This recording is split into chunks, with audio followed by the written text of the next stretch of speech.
So let's just start off while people are joining, and we'll end with it too. But tell us about your news for today. Yeah, thanks for bringing that up. So it's crazy times. I just heard you mention it. We soft launched the site yesterday, so I know we've talked about it for a while, and the thing's been like so coming and coming and coming. Well, it's finally here, and so the poultrydoc.com site is officially live. Of course, I'm sure we'll run into some bugs and stuff, and we're working through those as we find them. But yeah, so there's all the articles and the videos, and just laid out really well. We've got the Vet Your Flock tool that will be coming soon. Actually, for all our founding Feather members, they have kind of early access to that, can play around with it. This is basically like a diagnostic agent. We had a version of it on the old site, and we've totally revamped it, and it's pretty awesome, and I'm excited for people to get to play with that. And then also like an e-commerce site, so where we're having some products that we've got specific that we've formulated for the backyard market, and for all our growers out there or owners out there, and in addition to others too. So that's something that we can check out too, and we'll be adding to that as the days and weeks go on. So right now we're busy trying to get everything all dialed in there, and so you may find some, if you go to the site now, you may find some links that aren't quite tied together yet.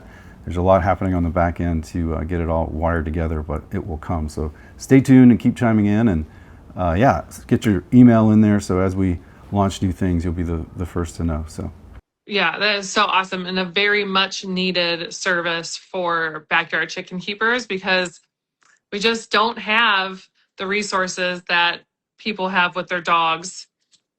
My sleeping dog over here, my headless dog, and their cats.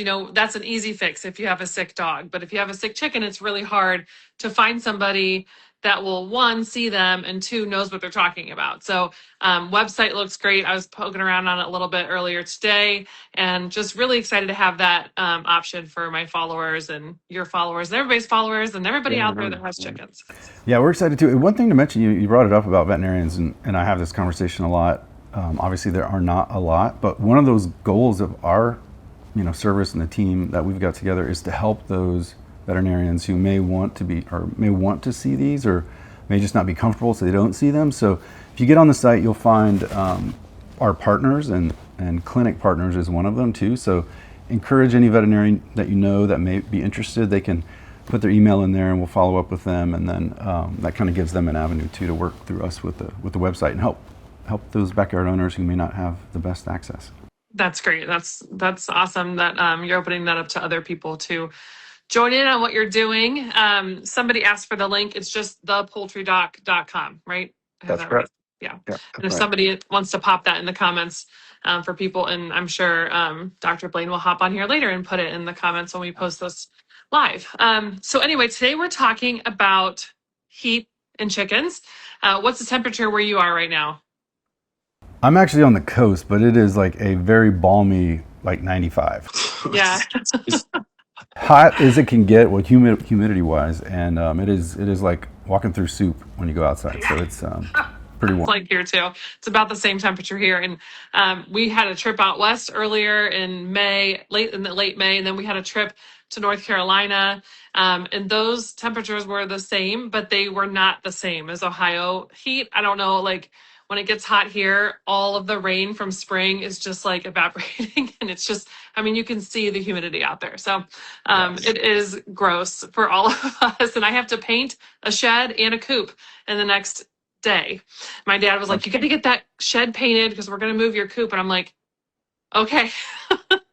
The internet says not to paint it, that the paint will not hold up if I paint it right now. So we'll see how that goes. Humidity and high heat and paint probably don't go together. So. No, probably not. We'll probably be doing it at midnight. Okay, so let's talk about heat with chickens. I'll just kind of share what I tell people is the most important, and then you can chime in. And then I thought we would talk about some things out there that maybe don't work, or maybe aren't really worth the effort. And then maybe you can chime in and talk about what to do if you have a chicken who is dealing with heat stress and is just really not feeling well from that heat. Yeah, absolutely. Okay, so yeah. So what I do is make sure my chickens have shade. I feel like that is, other than water, of course, you want them to have water. But I feel like shade is the most important thing. And when anybody tells me they're building a coop or a run, I'm like, put a roof over it. Put a roof over your run, especially if you can't free range, especially if you don't have a lot of tree coverage where you live, because your chickens need shade in temperatures like this.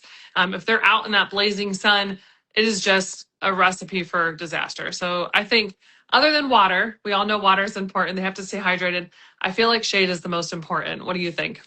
Shade is absolutely critical. You got to remember, most of these chickens are darker colored, right? So they just, I mean, they're essentially in a sponge for the heat, right? They just, it absorbs into them. White's obviously better, but we don't have always the option to like pick the colors that we want based on the climate, right? But shade, critically important. It reminds me of, I used to work with an organic operation out in California, so we call GAP5, like free range meat type birds, and they were, you know, this is out in the Central Valley of California, and yeah, they have access to all this property, but it's Central Valley of California, it's like the desert. And they were just isolated right underneath every little bit of shade they could find. They didn't go anywhere. So shade is very, very critical. But in addition to that, you know, wind speed or air movement is really, really critical too. So those two combined, right, that's how birds are gonna get rid of heat, is it's gonna radiate off of them. Obviously they pant too, and we can talk about that later, but one of the most critical ways is just getting air across them. And I'm sure everybody's seen their birds walking when it's hot and their wings are kind of raised or drooped out, right? They're trying to displace that heat or radiate that heat out from under their wings where the skin is thinner, and there's a lot of vasculation there where they can blow that heat off. Yeah, that's great. I use box fans around my on really hot days. I'll put box fans. I don't even put them in with the chickens because I feel like I have some dumb chickens who might try to peck the box fan and then it's just going around. So I put it right up against the hardware cloth just to kind of pull air in and out of that run. I've used like misting hoses before, and I don't put them directly on the chickens. I don't like to be wet, but it does really like cool down the air. It's kind of like when you're in a roller coaster ride, and you're waiting in that line. You can't wait to get under like where the misting area is. I don't get my chicken area wet, and I don't get the chickens wet, but I do like kind of cool the air around them. Helps with that like cool airflow coming through. I feel cooler when I'm around it, so I think they do too. But yeah, box fans are great. Obviously, don't let your chickens get their beak caught in it, but Totally. I mean, the misters are great, 100%. Just there's one thing with misters, right? They work really well when the humidity is low, right? So the higher the humidity gets, the more inefficient they are, and they really just start stacking water up. So kind of 85% relative humidity. If you're above that, you really probably want to cut those misters off. If you're below that, if you're somewhere, we've got subscribers that are like in Utah in the desert, obviously like they work really well because there's basically no humidity. So you can actually drop the air temperature going through there with an efficient mister by almost 20 degrees. So they can do a huge amount of good in the right conditions. Yeah. Someone said, do I point the misters away from my run? I don't. I have an enclosed run, but they have access to a fenced in run that's under like shade of the trees. And that thing is 100 foot long. So I kind of just face it into there. And if they don't want to be around it, they have plenty of other options. So I'm not going to, if I had a smaller coop, that fits like 6 chickens and they're confined in their run, obviously it might not be a good idea just to like be putting a Mr. Fan on them where they can't get away from it. So I maybe have a different setup than other backyard chicken keepers, but as long as they have a way to, get away from it.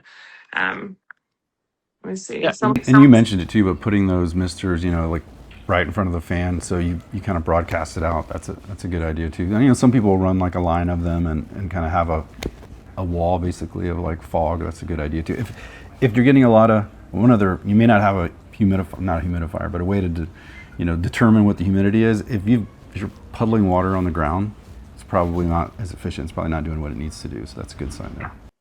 Yeah.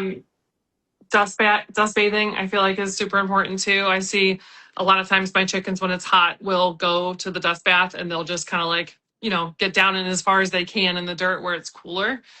But really, other than that, cool water or water at all. And I make sure it's not in the sun, some airflow, shade. I don't really do too much else for my chickens. I cool down their coop. I open the door before they go in for the night, and I'm out there because it's getting close to dusk, and that's when the hawks like to come and the fox and stuff. But I'll leave the door open, kind of get all that hot air out from the day, lots of ventilation, windows open. I see people put their chickens in a coop with no windows, and that's been baking in the sun all day. And a lot of people will lose birds that way because it's just, they have nowhere else to go, at Yeah. night. Yeah, and a lot of these are closed up.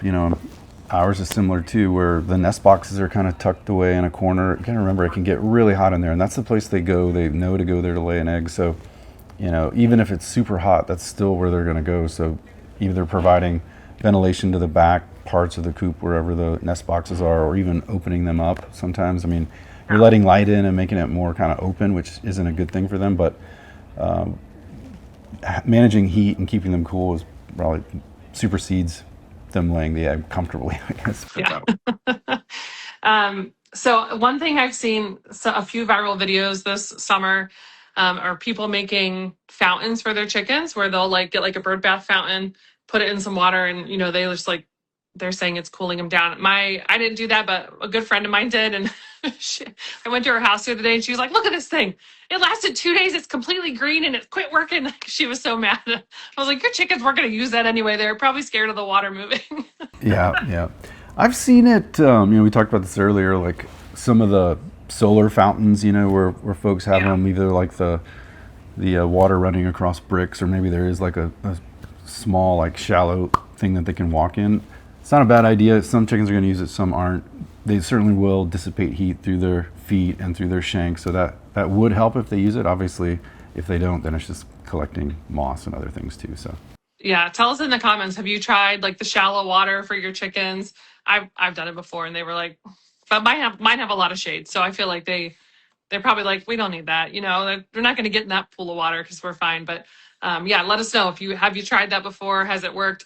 What are your thoughts on frozen treats? That's another thing that goes viral every year. People freezing blueberries and corn or whatever, and Right. big blocks of ice.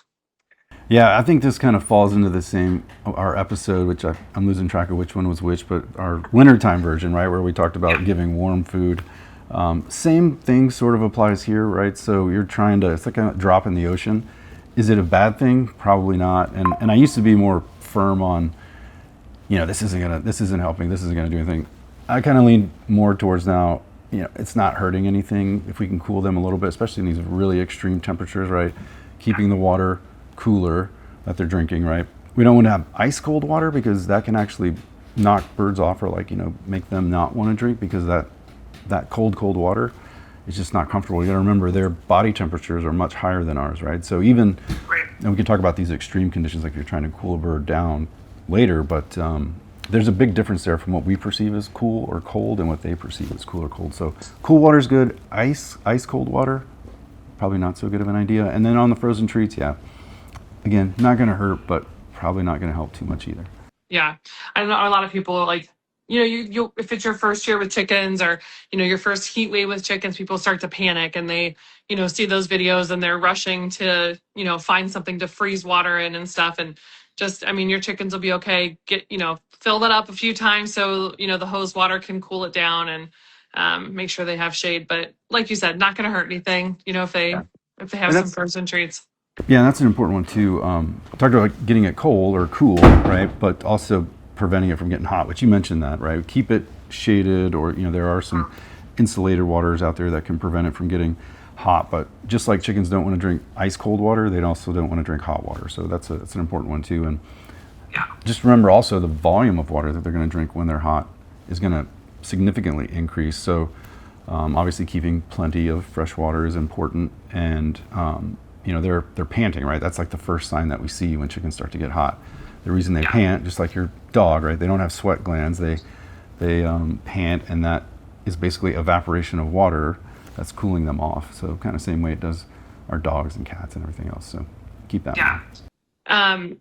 Somebody asked, is it true you should avoid feeding scratch in summer months? And I'm assuming that's because scratch usually has corn in it.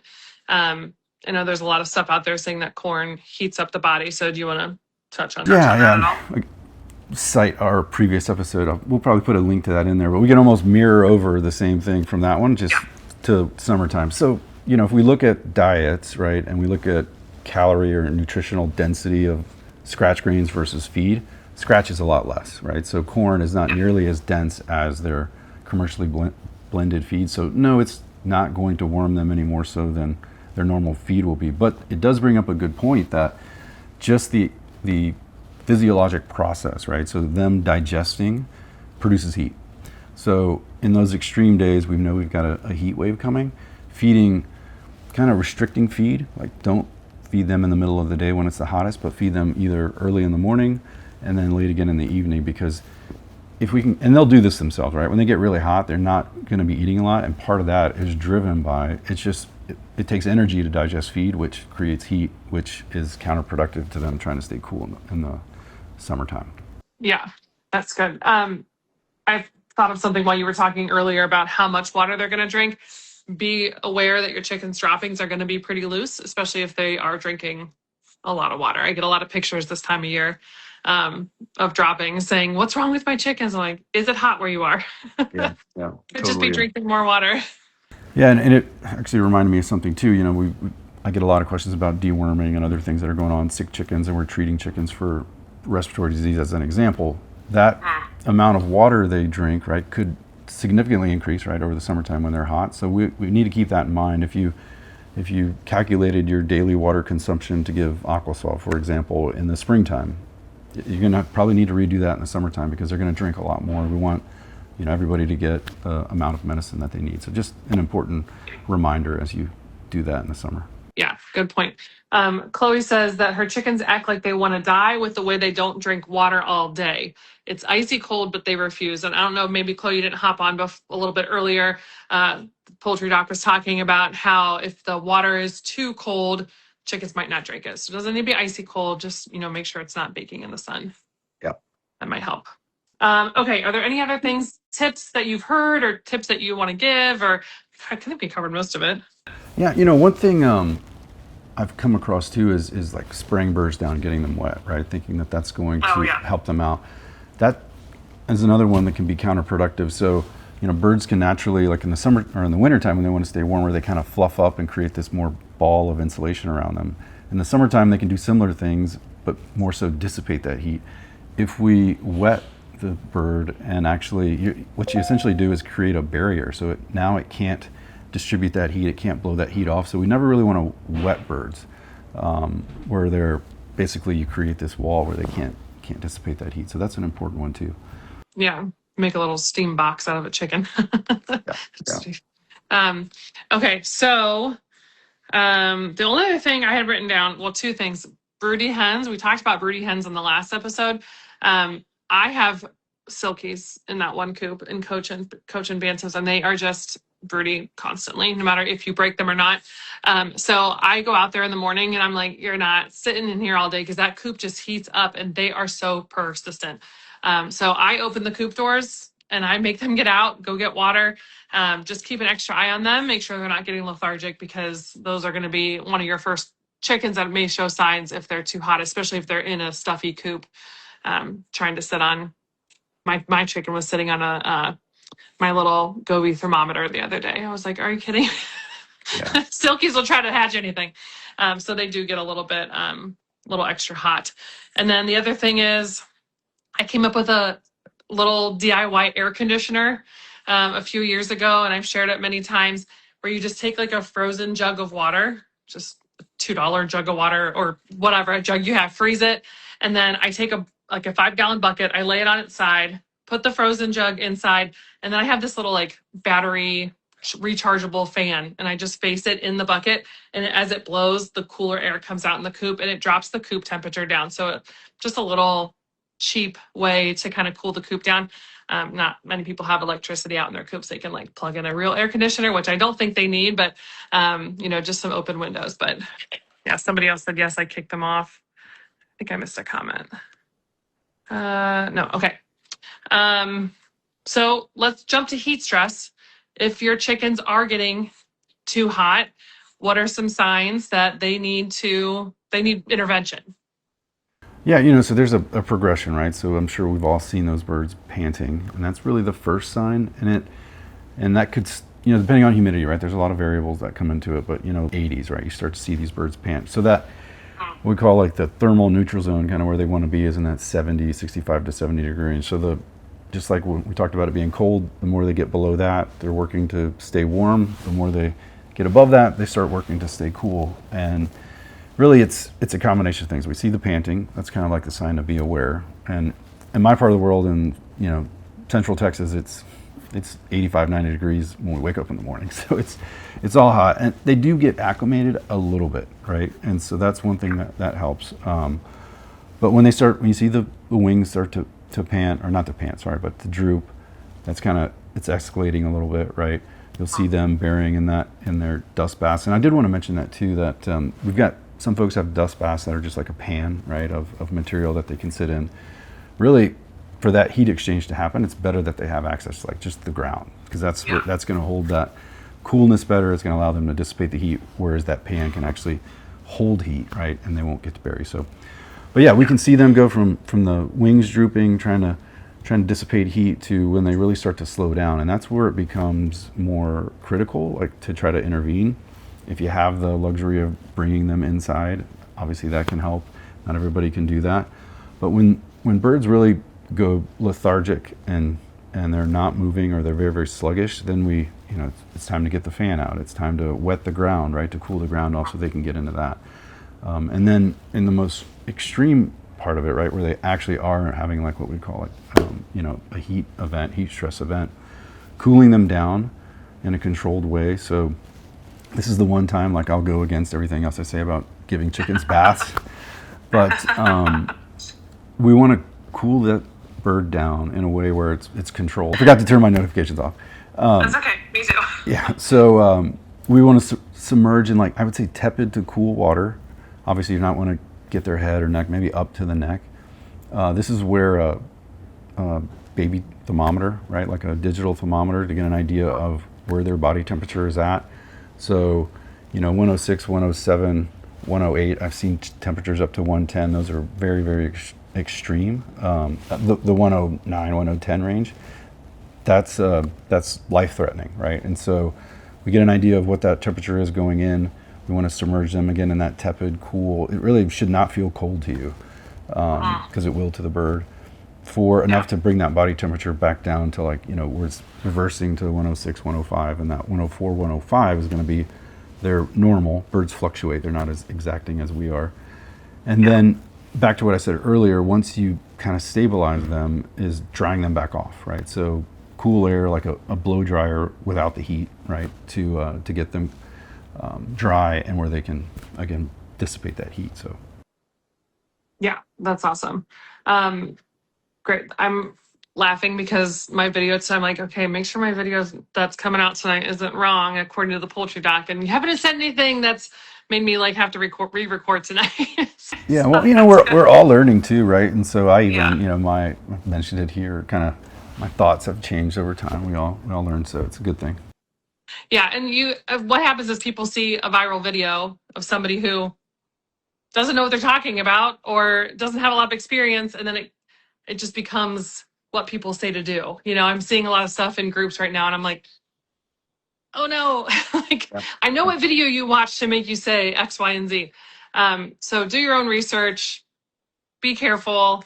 Anything else you want to add? I know you have a lot of busy website stuff to do today. No.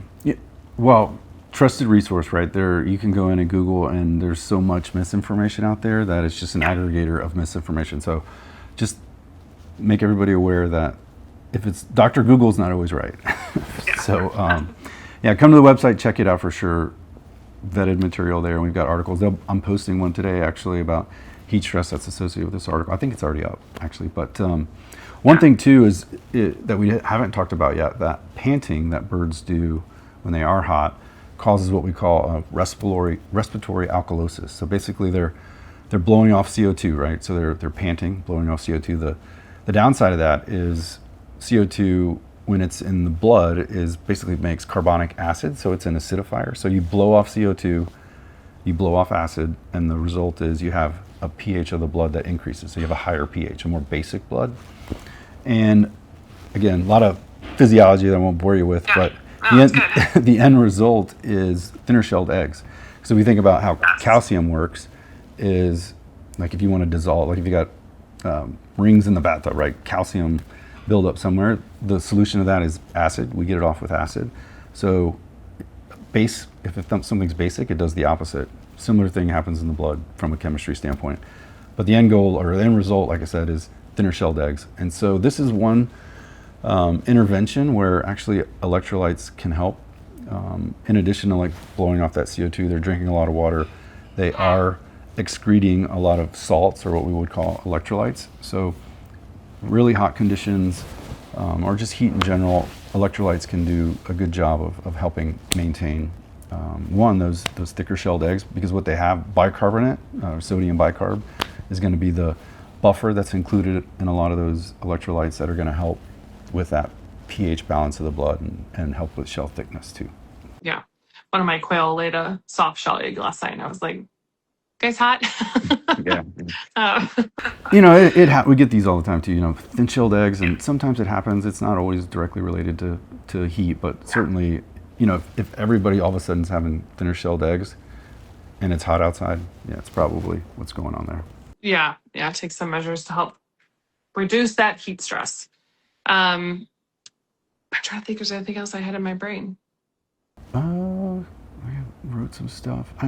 One thing is, selfless plug here.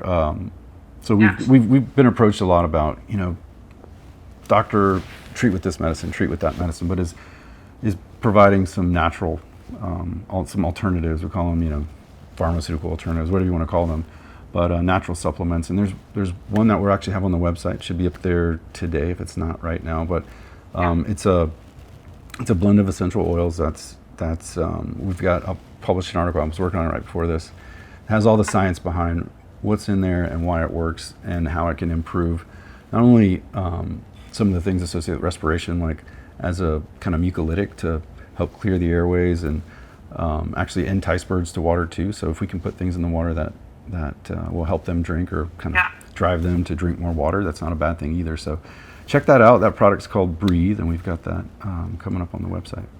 I'll have to check that out. I did see one question about young laying hens, pullets, not laying hens, young hens who are not laying yet.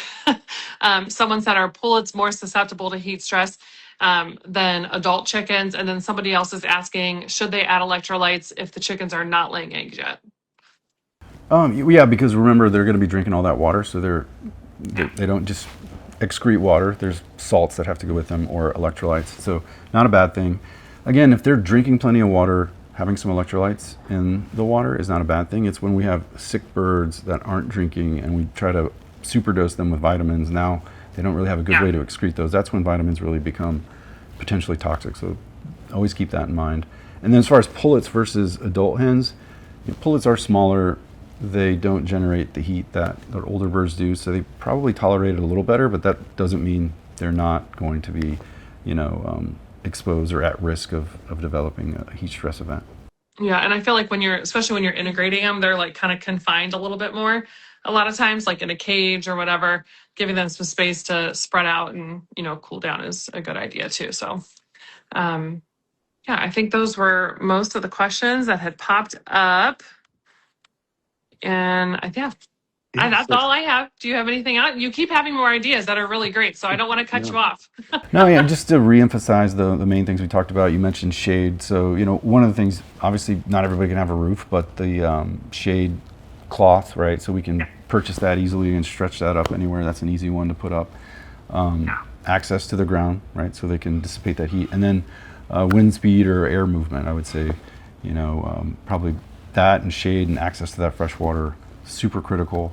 And we want to make sure those birds or at least have access to shade and can dissipate that heat. And so, if you have any questions too, I would say, ping us at info@thepoultrydoc. You can send an email there, or visit the new site and interact with us that way. We're excited to have people test it out, and let us know if you're running any issues too, because I'm sure there'll be a few of those. If you are here, hop over to thepoultrydoc.com and give it a look today. Save it in your favorites, put a little star next to it in your bookmarks, so you know where to go when you have problems. And I feel like your site is just growing with more and more resources every week.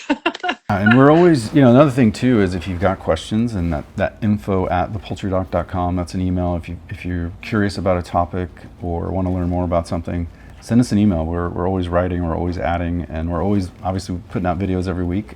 So try to make them educational and cover case by case. So we haven't had a heat issue or a heat video yet, but I'm sure it's coming because our hottest days are a month away or so. Yeah, I did see. It was in your one of your emails today. There was a link for some heat information too. So Yep. definitely sign up for the emails because you get good information every month. So, all right, that's all I have. Yeah, that's all I got too. I'm good. Well, it was good. I want to say too, we missed last month. That was partly on me, and so busy with everything during the summer kid events and everything else. But yeah, I'm gonna look forward to these, and we'll have to pick out. Maybe somebody can chime in. We can have our followers here say what next month's topic's going to be. And it'll still be hot, so we'll still be dealing with that one. But I'm always curious about what the next one's going to be. No, not all on you. We had 2 vacations, and finishing up baseball season is crazy. So, we'll be back in August. So tell us in the comments what you want to know about in August. And yeah, that's it. Hope you guys have a wonderful Thursday. Yeah, I'm happy semi-quincentennial. Yes. Yeah. Yeah, for sure. Happy 4th of July. All right. Have a good one, guys.